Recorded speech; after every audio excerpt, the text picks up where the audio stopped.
그 뒤에 이스라엘에는 모세와 같은 예언자가 다시는 나지 않았다. 주님께서는 얼굴과 얼굴을 마주대고 모세와 말씀하셨다. 주님께서는 그를 이집트의 바로와 그의 모든 신하와 그의 온 땅에 보내셔서 놀라운 기적과 기이한 일을 하게 하셨다. 온 이스라엘 백성이 보는 앞에서 모세가 한 것처럼 큰 권능을 보이면서 놀라운 일을 한 사람은 다시 없다. 신명기 34장 10절에서 12절 말씀. 우리는 드디어 오경의 마지막 장이자 신명기의 마지막 장인 신명기 34장에 이르렀습니다.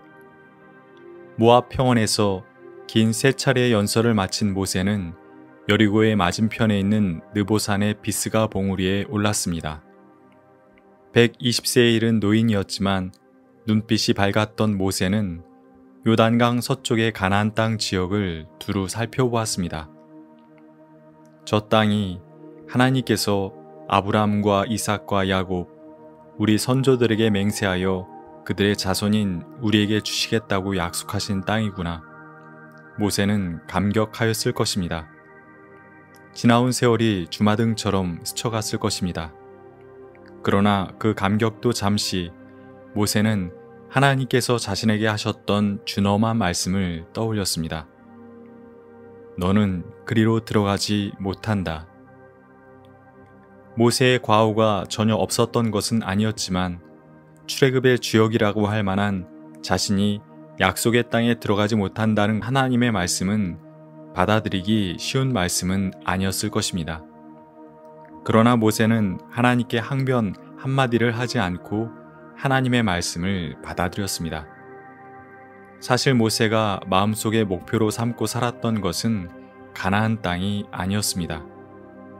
모세가 파지, 꼭 붙들고 살았던 것은 하나님이었습니다.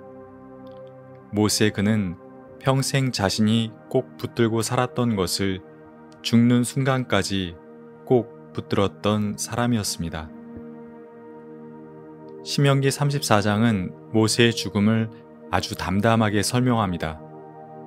주님의 종 모세는 주님의 말씀대로 모압 땅에서 죽어서 모압 땅 벳부얼 맞은 쪽에 있는 골짜기에 묻혔는데 오늘날까지 그 무덤이 어디에 있는지를 아는 사람은 아무도 없다. 이스라엘 백성은 모압 평원에서 모세의 죽음을 애도하며 30일 동안 애곡하였습니다. 이스라엘 자손은 모세의 후계자인 여호수아의 말을 잘 듣고 그를 따랐습니다. 모세라는 불세출의 지도자가 약속의 땅에 들어가지 못한다는 것, 그의 시신마저도 약속의 땅에 들어가지 못한다는 것은 이스라엘 백성에게 큰 충격이며 아쉬움이며 미안함이었을 것입니다. 이스라엘 백성들은 모세의 시신이라도 모시고 가서 약속의 땅 정중앙에 묘역을 조성하고 해마다 그를 기리는 행사를 치르고 싶었을 것입니다. 모세를 위해서도 자신들을 위해서도 또 후손들을 위해서도 그렇게 하는 게 좋겠다는 생각을 했을 것입니다. 그러나 모세는 이스라엘 백성과 함께 약속의 땅에 들어가지 못했지만 모세가 이스라엘 자손에게 남겨준 토라, 오경은 이스라엘 백성과 함께 약속의 땅에 들어갔습니다.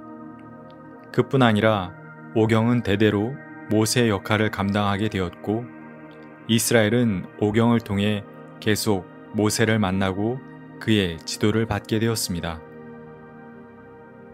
모세에 대한 신명기의 인물평은 다음과 같습니다. 그 뒤에 이스라엘에는 모세와 같은 예언자가 다시는 나지 않았다. 주님께서는 얼굴과 얼굴을 마주대고 모세와 말씀하셨다. 온 이스라엘 백성이 보는 앞에서 모세가 한 것처럼 큰 권능을 보이면서 놀라운 일을 한 사람은 다시 없다. 다시 없을 사람. 그 말도 모세에 대한 찬사였지만 그보다 더한 찬사는 모세를 하나님과 얼굴과 얼굴을 마주대한 사람으로 표현한 것입니다. 이스라엘 백성이 모세를 보고 하나님과 얼굴을 마주대한 사람이라고 말한 것은 모세가 하나님과 얼굴을 마주대한 경험이 있었기 때문이기도 하지만 이스라엘 백성이 모세의 얼굴 속에서 하나님을 느꼈기 때문이기도 합니다. 사람은 자신이 자주 대면하던 것을 자신의 얼굴로 드러내게 되어 있습니다. 모세는 오랜 시간 하나님을 만났습니다. 그렇게 오랜 시간 하나님을 만나고 이스라엘 백성 앞에 섰을 때 이스라엘 백성은 모세의 얼굴 속에서 하나님을 느꼈던 것입니다.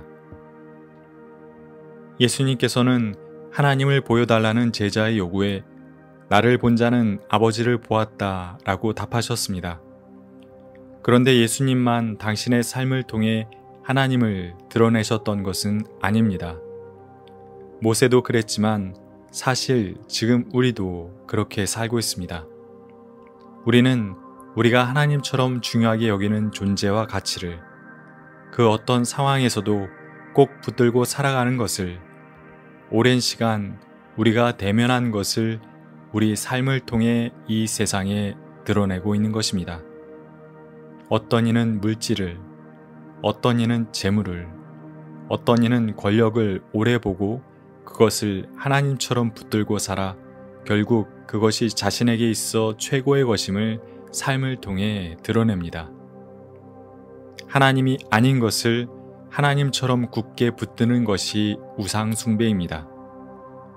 모세가 신명기에서 이스라엘 백성에게 신신당부했던 것처럼 우상이 아니라 하나님만을 섬기고 하나님의 말씀을 따라 살아가는 우리 모두가 되면 좋겠습니다.